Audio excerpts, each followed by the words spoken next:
Just come to our conversation for the day, and the court has pretty much suspended the deployment of Cuban doctors, as much as some of them have arrived. The first batch arrived, and the second batch will be arriving today. And I'm now joined in studio by Professor Kiama Wangai, who's a medical legal services professional, both a doctor and a lawyer. Now, just to get context of what happened, the Cuban doctors are here, the specialists, and the court has blocked this. What does this exactly mean for that? Their deployment has been blocked. First, before I start, I wish to say that we are limited as to what we can discuss in this show, because the matter is still before court. Yes. So, what the court said was that as we await judgment on the 19th of June this year at 9 o'clock, then the Cubans should not report to their workstations. That is the order of the court. Because if they did, then that would embarrass the court.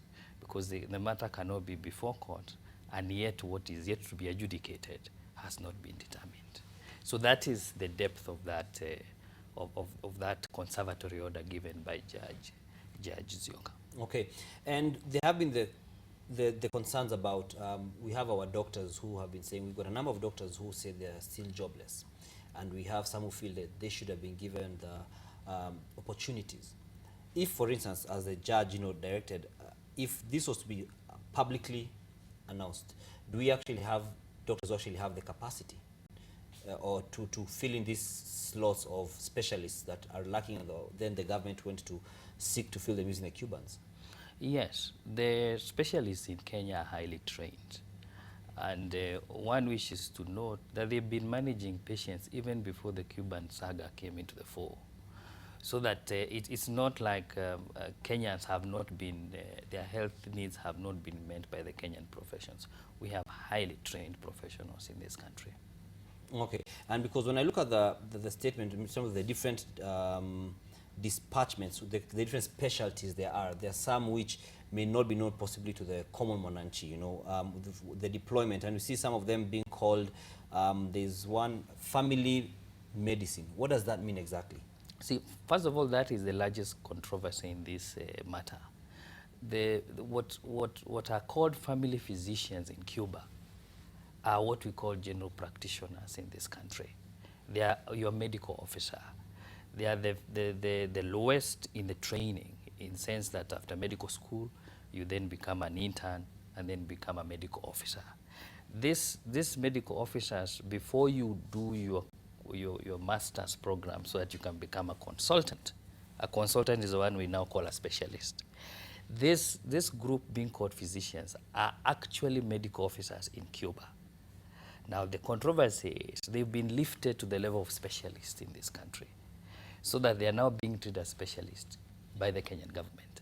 Now, the general practitioners, of course, are very unhappy in this country. And number two, also many specialists who are here, and they're having individuals who are general practitioners in their country be regarded as specialists. What they call family physicians are general practitioners. All right, so are we saying that if now we go through the process of these jobs will be advertised and Kenyans apply, we're likely to see the Cubans going home? And this, I wish this is understood. The issue is not about sending Cubans home or not. And the issue is not that Cubans cannot work in this country. And it is not that the Kenyan doctors do not want any foreigners to work in this country. And it is not that there is an animosity between Cubans and Kenyan professionals. No. The dispute is that the Cubans are being treated differently than the Kenyan, who are the local doctors. And this comes into the issue of the perks they are getting. They are going direct to a certain called job group S.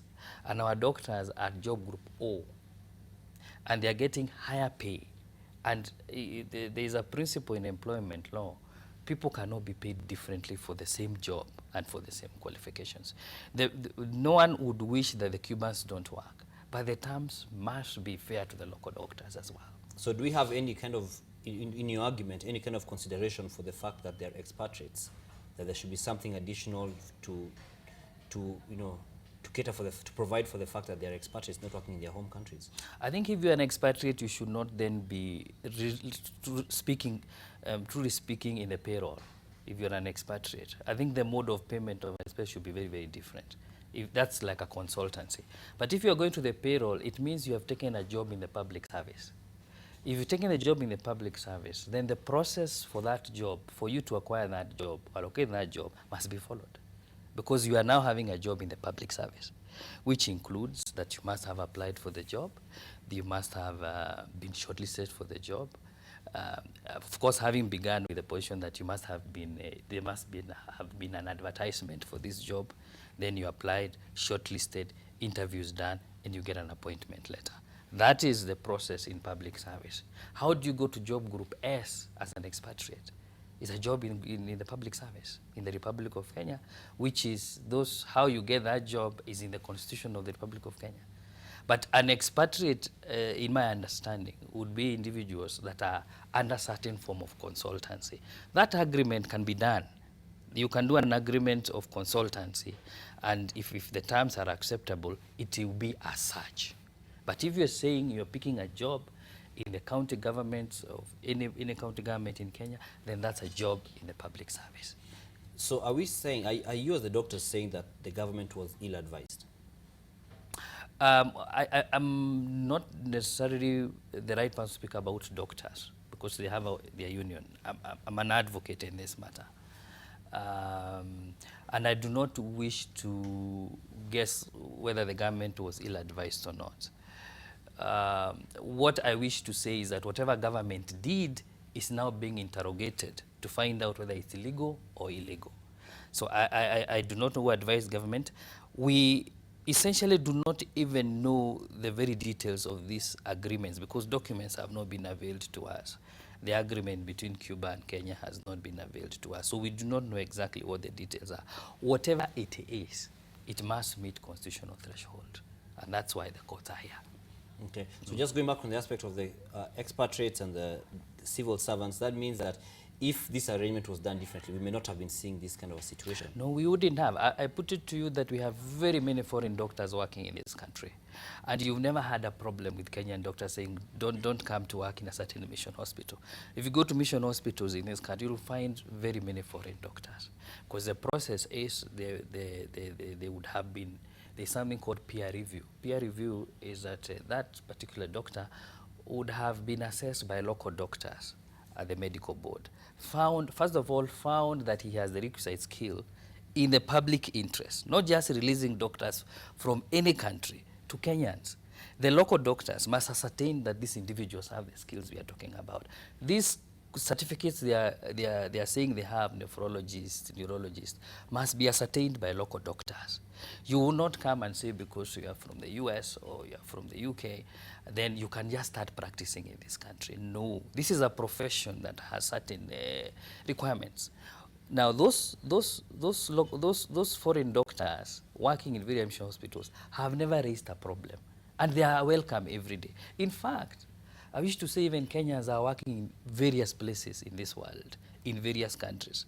The problem is how the Cubans are being treated differently from the local doctors.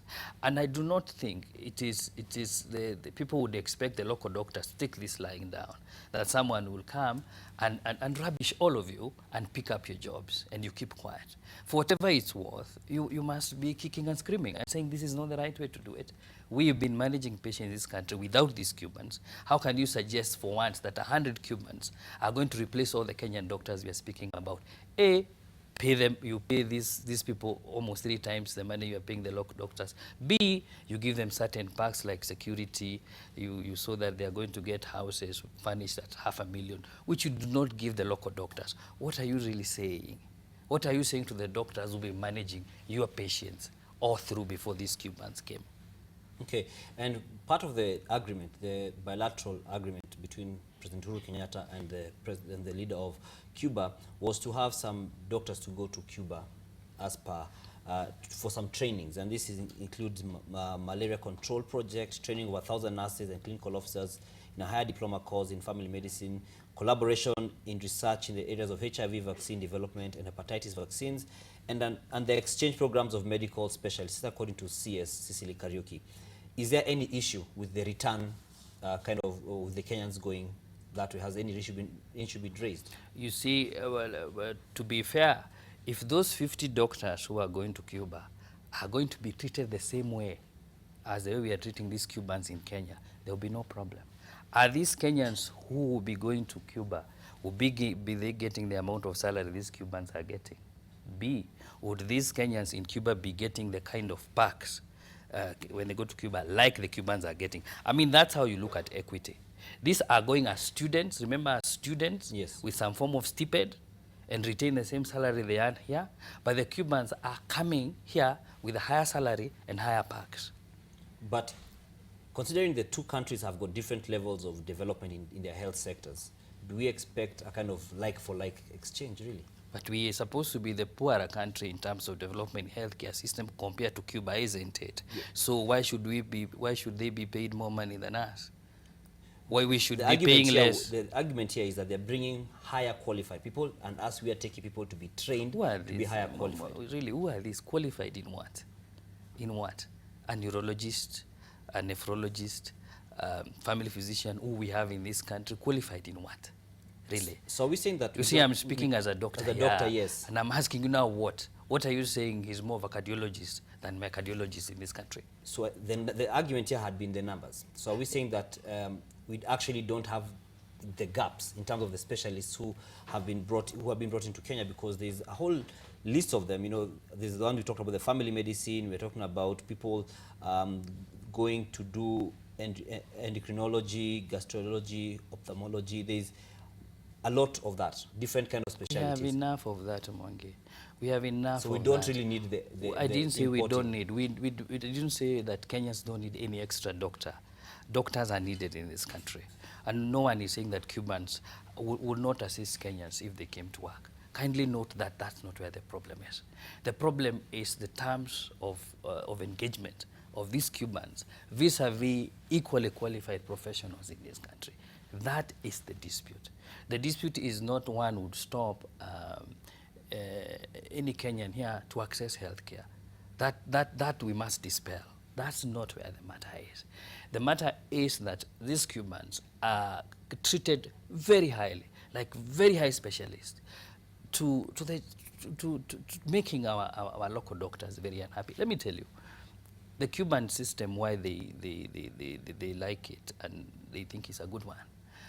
In Cuba, we have 90,000 doctors. 90,000 doctors, sir, for a population of less than 15 million people. And this is a number they have built over years. How have they built that over years? One, medical training is almost free in Cuba. They employ all their doctors. They treat them with respect. They retain those doctors, such that they even have surplus to export. Now, what do you do in this country? How many doctors do we produce in this country? Now I hear we produce like 600 doctors a year. For you to get 90,000 doctors, you're probably in the 100 years or thereabout to get where Cuba is. So that the issue is not just grafting 100 doctors and imagining that this healthcare system will start flourishing. The issue is looking at the numbers we are talking about. These Cubans are for less than 20 million of their population. Here, we have over 45 million Kenyans with less than 10,000 doctors. So do you need to insult doctors, or do you need to spend time knowing how to increase that number? Do you need to insult doctors when they stay in Nairobi, for example? I think that's the argument that has been placed, that they stay in Nairobi. Let me tell you, if you have a neurosurgeon, highly specialist, a highly trained individual, a neurosurgeon requires to be enabled, facilitated to work. You cannot expect a neurosurgeon to be in Moyale if there is no ICU, for example. It's not just about operating someone's head. It's about the aftercare. Now, to expect neurosurgeon to be in Moyale without facilities is to joke. So these professionals are going to stay where facilities are. The facilities happen to be in Nairobi and around Nairobi, Eldoret, Kisumu, around Mombasa. That's where they'll stay, because that's where their skills can be utilized. If you want this neurosurgeon in Moyale, then A, first of all, have that job. B, enable him to work as a surgeon in Moyale and give him requisite money. A doctor is not just to work magic. He's not going to cut your head and does not know about your safety. We don't have facilities. No one is speaking about that. What they're imagining is that these doctors will just appear and there will be magic. A doctor is just one event in the whole healthcare system. Where are the facilities? The other day they said, and you've seen this in counties, they now have a lot of machines in every county hospital. Machines, they are all happy. All governors are bringing machines. That's all very well. Who will operate these machines? Where are the trained personnel for these machines? You are not investing in the human personnel. You imagine that these machines will treat patients? And a lot of money procurement is going on into those machines. So we still have the shortage of the people who, the technical yes, handlers of these the human resource. And this is the human resource that you want to imagine, because you saw in Cuba everything working, that it looks like these Cubans have magic. They don't have any no magic. They've got the numbers and they've got the facilities and they've got the will. Now, where is that in this country? And who is even imagining that one would stop Cubans? What are they likely to do in this healthcare system? We've been in this for years. The problem is just the way they are being treated differently. That's all. You put them in the same job group as our specialists here, they can as well work. We have no problem. But these are not, it's not going to be, because Cubans have started working, everyone in the whole country is healthy. Of course not. I also wish to say that most of the problem that we have in our country are diseases that emanate from issues of economics, poverty, etc. Now, that can not be solved by Cubans. Diseases of communicable diseases, diseases of hygiene, diseases of lack of food, all right? Diseases of slums, which is because of the condition people live in. Are the Cubans going to sort out that? So do you feel that the priority should have been in the technical assistance for the already, because you've said machinery has been brought to the hospitals in different counties. Do you feel the priority should have been the people, the trained personnel to come and help those machines be useful over having the doctors? I think one of the things is that these technocrats in the county government have a habit of ordering things that no one has asked them to order for. You need to work with the professionals so that they tell you what is needed. You may bring a machine that's not necessary in Muranga, all right? So that even if you have a profession there, it will only handle only one patient for 6 months, because you didn't even talk to the professionals. What do we really need here? The second thing is this.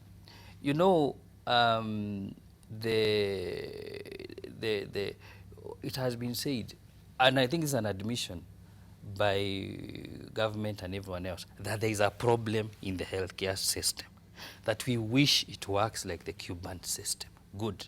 So you must start with your own and ask them, people, what's the problem? Why are you not able to deliver healthcare like it's being done in Cuba? They will tell you that these are the problems we face.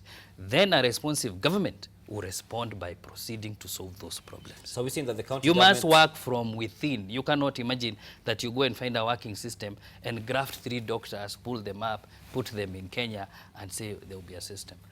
I mean, you must be fooling yourself. Doctors are refusing to be fooled with that.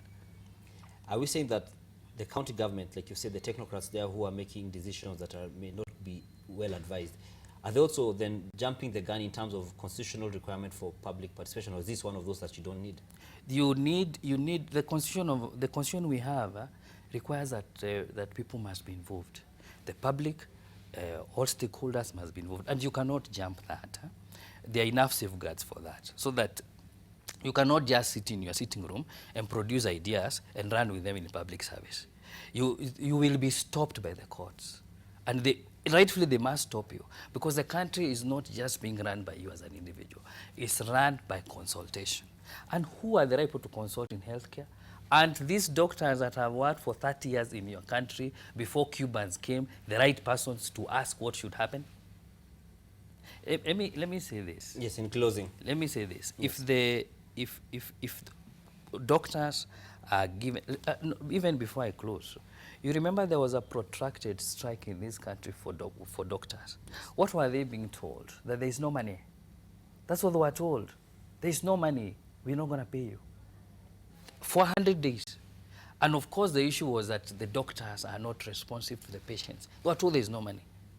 They struggled, they didn't get anything, they still went back with a CBA. Now that CBA that is signed gives the doctors the highest, less money than these Cubans are coming to get. Are you not insulting people? Are we saying the government is revisiting that time? Could it be a possibility the government is revisiting it? The CBA, say again, just let me get your question. Could it be possible that the government is kind of, quote, punishing the doctors for how they misbehaved that time? Now you got it. Now you got it. Now you got it. Which is wrong. You cannot answer back by saying we don't need you, we can get Cubans. Or we can get whoever it is. If you do that in public service, I think you're not doing the right thing. Eh? Because people have a right to fair pay. Now you even tell them there is no money, and you get guys and pay them higher money. And remember, these are your very own. And the Constitution says that everything done in the country must consider patriotism. Article 10 of the Constitution. Patriotism means your own. Now you are telling us you want even to defend Cubans. And you see the way the defense of Cubans in this country, I don't think Kenyans can be defended by Cubans like that in their own country. All right? So that Cubans have a higher value than your own doctors. That is ununderstandable. But in essence, this is what I wish to say. That yes, that all Kenyans require health care. That yes, there is a disparity in numbers. That yes, it will take very many years for us to train the healthcare workers that we need. But we must retain the one we have, ensure we take good care of them, have ways of getting other doctors from other countries joining us at the terms that are acceptable. Which means, and remember, our doctors work in Malawi, our doctors work in South Africa, our doctors work in the UK, in the US. But there is respect of the local doctors. They do not go there and say, we are Kenyans, now you US people sit down. You cannot even start working in the US unless the system allows you to work there. Okay. Why is anyone imagining that the Kenyan doctors are any inferior? That they are going to keep quiet as you bring Cubans, you bring whoever? It's unacceptable, and in the bare minimum, people must refuse. Okay. But it must go to the public domain in 10 seconds. That no one is saying that they do not require health care. That what is being done is different. It's different from the answers that are needed. Thank you very much, Professor Kiama Wangai. He's a medical legal professional, services professional. You're both a doctor and a lawyer. Yes. Thank you very much for speaking to us on NTV today. And this conversation has been in regards to the industrial, partly the industrial court decision, which temporarily blocked the deployment of Cuban doctors until a case filed by the Doctors Union challenging the move is determined. Justice Onesmus Macau ruled that the doctors should not report to work or be issued with work permits until he rules on the dispute on the 19th of June. Here's that story. The 50 doctors from Cuba who arrived in the country last night will have to wait longer before they report to their workstations, after the industrial court temporarily blocked their deployment until the court rules on a case filed by the Kenyan doctors opposing the move to hire them. They are seeking a permanent injunction restraining the respondents, their agents, their servants, from issuing licenses and work permits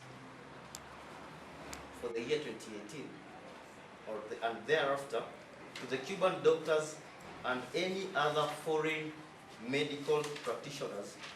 The arrival of the first 50 out of 100 doctors from Cuba is the pinnacle of the agreement between the government of Kenya and that of Cuba, and that the Kenya Medical Practitioners and Dentist Board Union has been opposed to. There was no any advertisement for recruitment of the positions which are being filled by the colleagues from Cuba.